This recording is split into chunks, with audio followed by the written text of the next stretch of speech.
of arrows and defending against enemy troops who were trying to land. As Thorn and the others traveled to the town, Major Sifir filled him in on what was happening. "Your Majesty, the forest has been secured, but the Dirgehold army continues to throw soldiers across the river." "Are they idiots?" Thorn asked, his forehead furrowing. "You would think they would have learned their lesson." Walking out of the woods, he saw the large Wolfkin army defending the edge of the river and walked out to join them.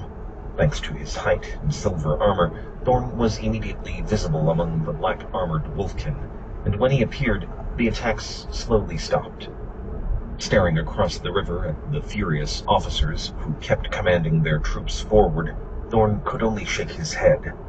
The Dirgehold army had lost around 175,000 troops over the last day, and yet they still wanted to send more over the river to fight. Either the commanders were idiots, or there was a reason they did not care about their troops.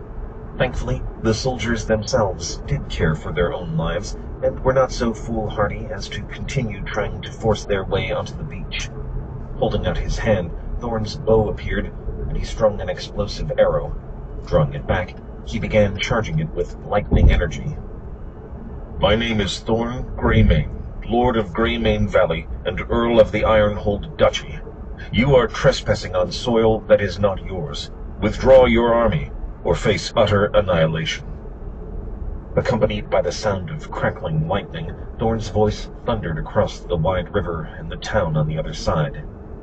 There were at least another 100,000 Dirgehold troops on the opposite shore, but it was too far to shoot an arrow accurately, and all they could do was glower across the wide river at Thorn's faint figure.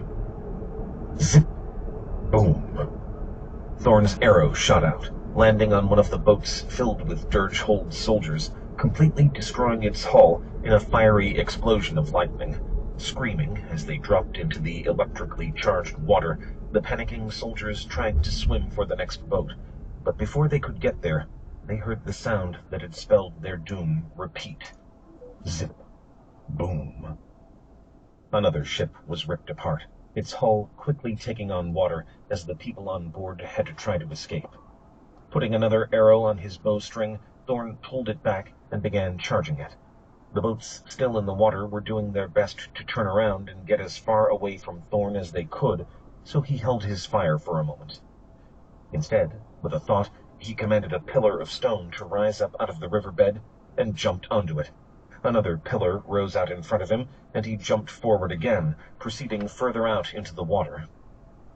One of the ships, thinking it had made